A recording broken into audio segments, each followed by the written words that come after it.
we don't want to be everything to everyone because we're going to fall short a million times that way. Whereas if we're looking at it and going, okay, what are the ways that I can connect with my ideal client, and where are the places that I can connect with them? And that's really where what I would say the magic happens. Have you ever been invited onto a podcast and thought, who am I to talk about this? Congratulations, you're in good company. Some of the smartest experts, coaches, authors, and business leaders I know still feel that tension before interviews. They've got the experience, the results, heck, maybe even the letters behind their name. But when that microphone turns on, there's that little voice that asks each one of us, am I interesting enough? Do I really have anything worth saying? Well, today, Kristen Nolan, one of our senior client account managers, and we sit down to talk about overcoming imposter syndrome. And here's the good news. This nervousness, it may not be a weakness. It may be a sign that you actually care. The best guests don't show up with ego. They show up with empathy. They don't try to impress everyone. They come prepared to serve the right someone. In this conversation, we'll talk about how to move from fear to focus, from just winging it to being intentional, and from trying to prove yourself to helping the listeners. Because podcast interview marketing, it's not about being perfect. It's about being human. It's about being clear. It's about being useful. Let's get into it. Kristen, every day you're working with incredible experts, right? People that have written books, that have had life experience. They got initials behind their names. And then they get almost intimidated going on a podcast, right? They worry, what do I have to say, right? And so we're going to dig down into that today. But with that, I mean, what do you think is the core reason behind that they think they're not interesting enough, they don't have enough to offer? And how does that actually show up? Some people call it imposter syndrome. Yeah, absolutely. I will see people who are, as you've mentioned, they have letters behind their name, they're founders, they're CEOs, they're authors, and they show up and they kind of have what I would call kind of stage fright, right? And so what I do with them is we talk through what does that look like and what is the apprehension there. And then we're able to sort of have conversations that will coach them through how to show up as a great guest, and how to have a great interview. And I love it because I tell them that's a good sign. The people that come up and say, oh, no problem, I can wing this, or I have 5 keynotes, I'll just give one of those. It's like, no, that's not a conversation. So often I'll tell people, if you're worried, that's a good sign, right? That means you're taking it seriously here. Yeah, and I think you really hit it on the head. The people that show up and they're like, I got this, right? Those people tend to lead more with their ego, whereas people that are, a little bit more nervous or a little bit, more apprehensive, they're the ones that really show up with the value because they don't look at it as like, I got this. The host is doing me a favor by inviting me on. They're able to have, a conversation and provide value. Yeah, we even did that study after Matthew Pollard from The Introvert's Edge introduced me to that idea. And we surveyed our clients, and the majority of them were introverts. Right. And after I saw that, I'm like, oh, that's perfect. Right. They're great at having one-on-one conversations. They're great at having deep, thoughtful conversations. They just don't show up and want to be the carnival barker. Yeah. Well, and I think we talk about this often where we talk about, podcast interview marketing is not a megaphone, right? We're not shouting, we're not like, here I am, see what I can do, look at me. It becomes what value can I provide? And so you become more of a magnet versus just someone shouting, look at me into, things. Yeah, and I love how you talk about, that shift from ego to empathy, right? That difference between just being a good guest and a great guest. How do you Yeah. see that showing up there? Can you explain that a bit? Yeah. So when you had mentioned, the people that sort of show up with their ego, they sort of wing it, right? They don't have a plan, they don't have a strategy, they just show up and, they may have a conversation. They probably make it about themselves, what they have done, what value they have. Well, when I'm talking to my clients and I'm coaching them on how to show up and be great guests, it really comes from a place of, we identify the key target audience. So we make sure that you're in a room with your people, right? We're not just shouting at 10,000 people and hoping that maybe we get a handful of them that could be our ideal client. We are getting clients in front of the people that they serve, their ideal target audience. And then we're going to talk about the strategy, right? What does that look like? Are we showing up and talking about ourselves? Absolutely not. We're going to show up, we're going to name a problem, we're going to share a story that aligns with that problem, and we're going to show the audience a way that they can see themselves in the problem and then the solution that you offer as a business owner or an author or whatever. So it really shifts from this mindset of me, and it shifts into a mindset of how can I help others and how can I serve others. Yeah, and you talked about a framework there, right? And I think you went through it quickly because it's ordinary to you, right? Yeah. So uh, what you are teaching and what we have seen works is that you focus, on the problem, right? The problem that people are having. Then you tell a point of view with that, right? And then you tell the story to support that, which is so much different than what most people are out there saying of, oh, just tell your story, right? And Yeah. just tell your story, tell it often, tell it loud, and magic will happen. Hmm. The order that you put that in is totally different. Yeah. When I'm having these conversations with clients, and when I first started as a podcast guest myself, and I say about 95% of the time the host is going to say, "Tell us about yourself." And I'm sure we've all tuned into a podcast where the guest goes into, "I did this in middle school, I did this in high school," and you're like, "For the love of God, please just can we move on to something else?" Right? It's boring. You want to turn them off versus turn them up. And so when you tell a story where the audience is able to see themselves in that, they turn you up. They want to listen. They want to get to know you better, right? I can't tell you how many times I've listened to podcasts and been like, this person is speaking directly to me. And if you have the ability to do that, everything else, it flows so much better because people want to listen to you. You become that magnet. And it's not a documentary, right? I watched two of them recently, right? Billy Joel, great, great documentary of his life, right? He's got, I don't know, 5, 6 decades of performing. That's interesting. People want to know the story behind that.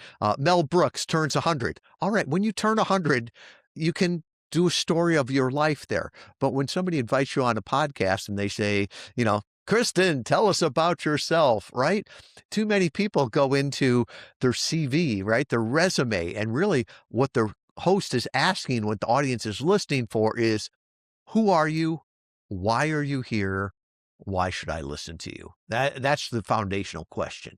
Absolutely. And I think, sometimes people will come to me, and I mean, I even did this when we had the conversation about, a couple of us being guests on behalf of Interview Valet. And I thought, well, I'm not a founder, I'm not a CEO, like who wants to listen to me? But I really believe that it comes from identifying who you are and what value that you bring.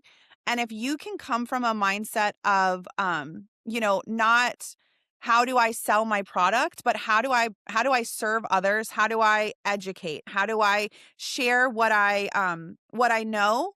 Because we all have our own specific talents and things that we're really good at. And so if we can really hone in on those things, it's just a conversation between two people.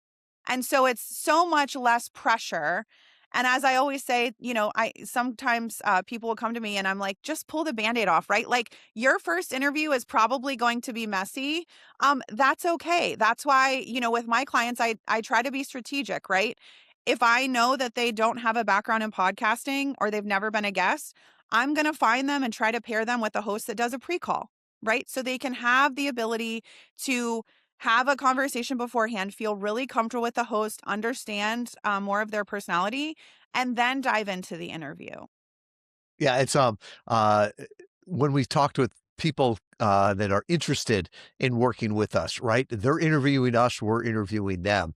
And it's a great sign when somebody says, I haven't done a lot of these. I'd like to work my way up. They're happy that we do that walkthrough interview. That shows that they've got a good sense of self and where they're going, right? As opposed to the people that start with, well, I'd like to start with Joe Rogan and Diary of a CEO, right? And they don't realize that even, big name Broadway actors, they always start off of Broadway, right? You don't want your first interview, your first performance to be on that big stage because you got one shot at it, right? So make sure that you're working your way up there. Now, you mentioned something about winging it versus preparing, and I think it's like uh, a spectrum there. There's certain people that want to wing it, and that doesn't work, and then there's other ones that want to over prepare, and Yes. that doesn't work. So, how do you think about that? Yeah, so I think we have to be sort of in that middle piece, right? Like winging it, I don't suggest. I mean, I had a previous client and he had his own podcast. He was very he had been a guest many, many times. And he shared with me, it was probably his like 20th podcast with us. And he was like, wow, that one really threw me for a loop. And, he's a seasoned guy, kind of was going into it winging it. And he, it forced him to relook at the way that he prepares for podcasts. So, on the other side of the spectrum, I've also had clients that, they want questions, right? Give me all the questions you're going to answer or you're going to ask me, and I'm going to be prepared. And I think we have to fall somewhere in between because at the end of the day, I always say the best podcasts are the ones that feel like you're in a coffee shop listening to two people have a conversation and they're just sitting next to you, right? So that's how I believe that we have to look at it. So it eliminates some of that pressure, right? Where some people think, well, I have to show up perfect, right? I have to show up perfect and everything has to be, whatever. But I would disagree with that. As we're in the age of AI and things like that, people don't want perfect. They want you to show up as yourself, to talk about things that you're an expert in and provide them value. I would say perfect is sort of that red flag right now, right? If I speak in complete sentences and um, never make a mistake, never use a filler word, never drop the G off INGs, people are going to go, that's not Tom. That's not human, right? And I think it's like you don't want to wing it. You don't want to be over scripted, right? But what you're saying there is you want to be intentional, right? You want to know why you're there, what you're trying to accomplish, what you want people to know, feel, all that afterwards. So it's not just a conversation, but you actually get some results from it too. Absolutely. And with a lot of my clients, especially ones that may not be as seasoned, I will put together what I call a podcast prep document. And that's really a document that I put together specifically for that podcast based on their information or their book on what is most important to the audience and how that's going to resonate. So it'll give them sort of a framework and a starting point, right? It's not the questions. It doesn't feel rehearsed. It doesn't feel like scripted, but it gives them, this is the listener of that particular podcast. This is what they're interested in. These are their pain points, and it helps frame out that first foundational question. So, and we also, pair that with what we have internally as a brief sheet, right? Information on the particular podcast and, how to find the host. I think another thing that a lot of people don't do well is, they go into an interview and they believe that, once you stop hitting record, like that's it. I'm going to sit back and wait for the leads to roll in. And I reject that, right? I think that the more that you do to promote the episode, it provides you more visibility. And I see it happen as a guest myself, right? I have a host that I was a guest on his podcast probably 9 months ago. About once every other month, he still sends me like an asset, like, hey, and the content that we have is evergreen. So I'm able to share it. So I'm sharing it still. He's sharing it still. It's a mutually beneficial thing that we do with each other. And so it doesn't stop when the recording stops. Yeah, and I think if you go in with the right intentions, you can calm the nerves there too of what the purpose of this is. It's right. It's a conversation there, and the preparation before it. And often, I think COVID was a blessing and a curse from the standpoint we all got comfortable on Zoom, but the curse was we all got comfortable on Zoom. And I see people come in, they'll say, well, I'll just show up, 2 minutes before the interview and totally cold. And it's like, no, you're missing an opportunity. You would not walk out onto a stage, right? Kristen, if you invited me to your event that you're putting down in Tampa, right? We'd love to give you a keynote. Well, I wouldn't show up, at 8:58 for the 9 o'clock keynote and say, I'm going to wing it, right? No, I would be prepared. I'd be in the right mindset. I would look good. I would sound good. I'd reach out to the host beforehand, tell them how excited I was. And then, like you said, after I finished uh, my keynote or my discussion there, it's not like I'd drop the mic and walk off the stage. No, I would engage with the audience, and I think too many times we focus on the word podcast and don't focus enough on the word being a guest, right? If you're a guest invited over to somebody's house, invited to talk to a small group or something like that, they're they're they invited you for a reason, right? They believe in you, so you don't have to prove yourself. You should have the confidence because they had the confidence to invite you.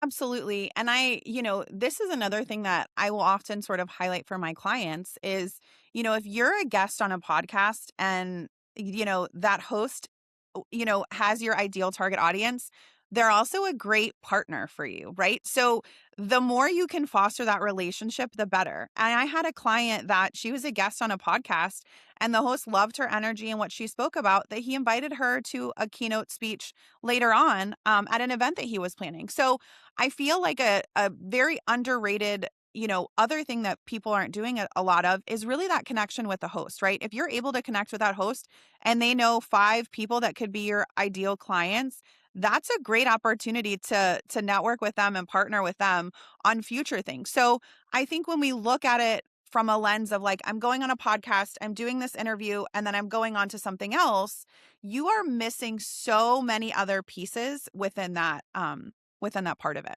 Yeah, I know the clients you're talking about there, and she was nervous going on the podcast, and then she got invited to speak to the live event, and it's like she was even more nervous, but she delivered on both of them and did great and did great results with that. It's this idea of that her authenticity came through. She knew what to say. And the other thing too, it's a conversation, right? If I give a 45-minute keynote, geez, I need slides for that. I need stories. I need an arc. I need to practice this. I need to time it. All the rest of that. That's tough. But to sit Yep. down and have a conversation, like as Marcus Sheridan said, he wrote a book called "They Ask, You Answer." That was his marketing strategy, and really, that's what podcast interviews are. Yeah, and I always say, rip the Band-Aid off, right? If you're feeling like you're, nervous about it, I think, ripping the Band-Aid off and doing your first podcast and having that conversation and you get more comfortable. I mean, if I look back at, we had I think it was one of our very first interviews on the podcast interview marketing show.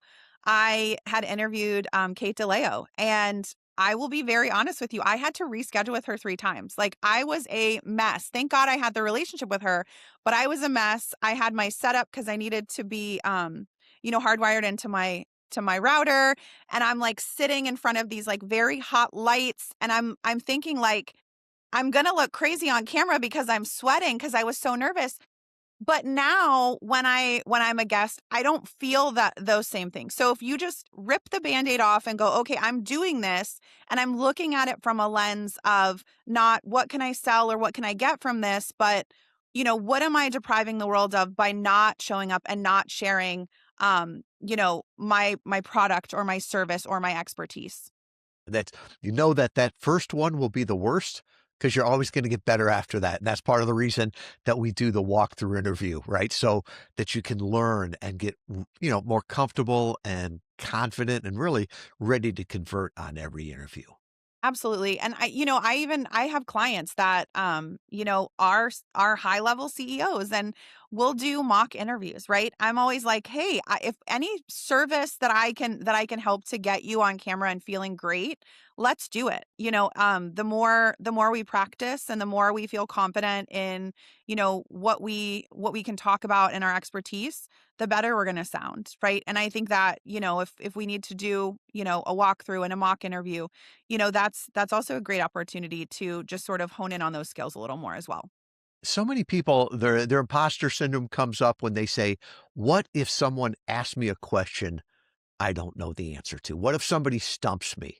How should they be thinking about that? Yeah. So I actually just had this conversation with a client the other day. So I would say probably 95 plus percent, and I'm just throwing that out there. You may have a better idea of that, but are not live, right? So they're pre-recorded. And I will tell you, I have been on a podcast and I threw out a dollar amount. And at the end of the podcast, I said, "Hey, would you mind just taking that out?" Because we always talk about, we don't want someone listening to it, 10 years down the road and being like, "Well, Kristen said that this amount." And so, it's very easily removed. Now, if you're live, that's obviously a little different. And so, but when they're pre-recorded, you have the opportunity to say, "I don't feel comfortable answering that." And they can just pull it out. Or, you can say, like, I know a client, and they'll say, as they're thinking of an answer, they'll say, "That's a great question." And then that'll give them a few extra seconds to, think of what they want to say. So, there's all the opportunity to, be flexible in that if you're kind of thrown off or you need to reset. I've done it. And it's not a gotcha interview, right? This is not 60 minutes with the lights and they're trying to get a gotcha clip, right? I've done probably over 1,000 interviews and I can only think of one gotcha question. And I thought it was a rude question there, right? But that's okay, right? Like you said, we've had clients before. I remember one that reached out and he said a number that he shouldn't have said because it was covered by an NDA. And he reached out to us afterwards and he's like, "I think I said a number that I wasn't supposed to. What do I do?" And I'm like, "Just call the host, right? Ask them to pull that." I said, "If they've got a problem with it, I'll give them a call." I knew the host. But he called him and said, "Yeah, that's no problem, right? It's not a big thing there." And, there are times where somebody asks me a question that I hadn't thought about before. And I love those. And I will typically say, "That's a great question. I've never really thought about that before, but let's think this through." Right? And you can think that through right there, right? And the same way you would do in a conversation, right? Often, you look at conversations, somebody's going to bring something to you and you don't have the boilerplate answer, but you think through it with them. And to me, those are the better answers because now you're asking questions to the host and you're creating something right there, right? Because you're creating the future. If it's just, if somebody wants a historical answer, they don't need to listen to a podcast, right? Ask ChatGPT, ask Claude, they'll give you the answer quicker. But how you think about something is important. The other thing too is that you're invited there for a reason, right? Nobody's going to ask me my opinion on microeconomic banking policies, right? Right. That's not my expertise, right? I don't even have opinions on that.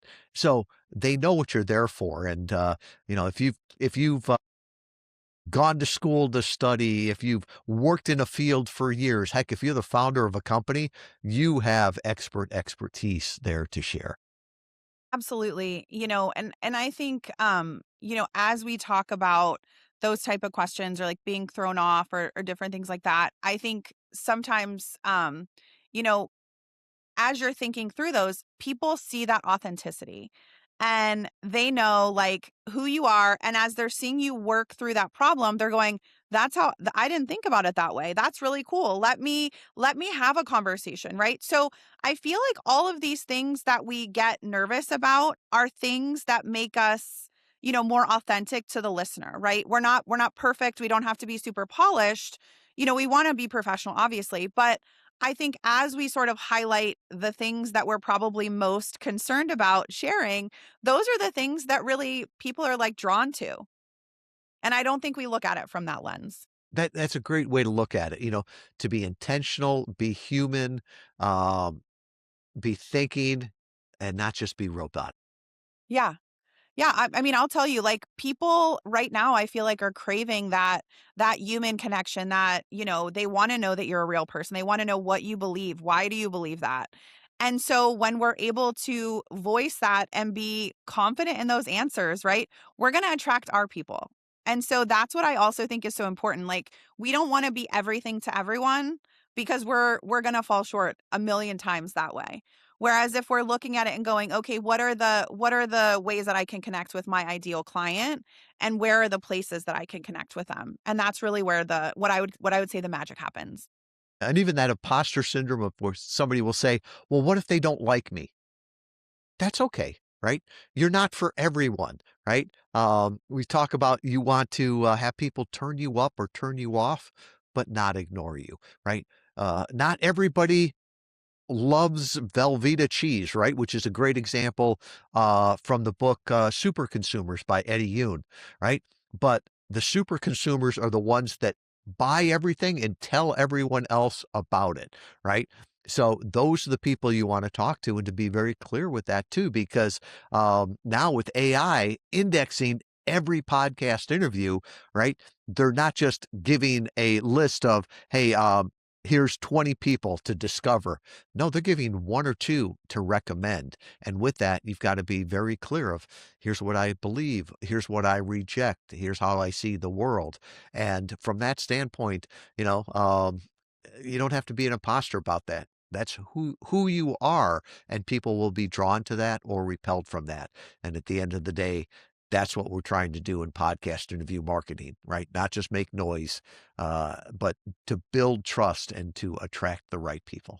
Yeah, and I think that goes back to the strategy piece also. Really being strategic with, what you're talking about, who you're talking to, and different things like that. The strategy piece I think is really key in what differentiates, just being a guest on podcasts and podcast interview marketing. Yeah. Well, I know you've helped a lot of clients get over this imposter syndrome, help them think through that. They've told me about that. And what's the mindset shift that you would tell somebody that was listening here today?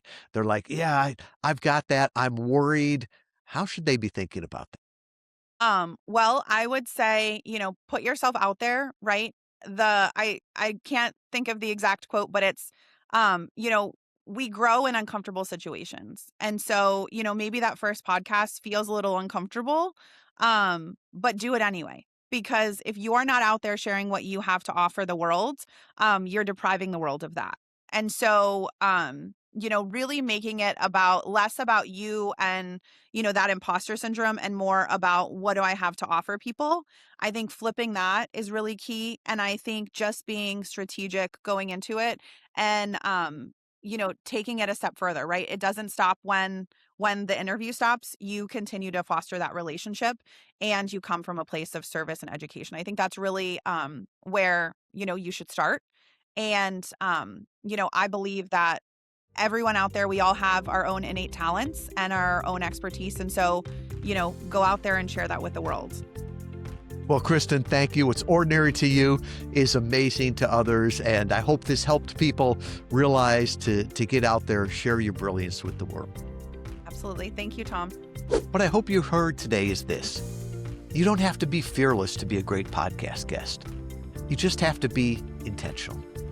Now, Kristen reminded us that the best interviews, they're not performances, they're conversations. You're not walking into some gotcha interview. You're being invited to a trusted space because the host believes that you have something valuable to share with their audience. That means your job is not to prove you belong or show how smart you are. Your job is to serve the listeners. So here's the next step. Before your next interview, don't start by asking, what should I say about myself? Start by asking, what's the problem that the audience is already facing? And what point of view, what stories can I share that will help them see a different future, a better way forward? That one shift changes everything. It moves you from ego to empathy, from anxiety to service, from being just another guest to being the trusted voice. And remember, What's ordinary to you is amazing to others. Don't deprive the world of your expertise, your perspective, and your hard-won wisdom. Stay strong. The world needs to hear you now more than ever.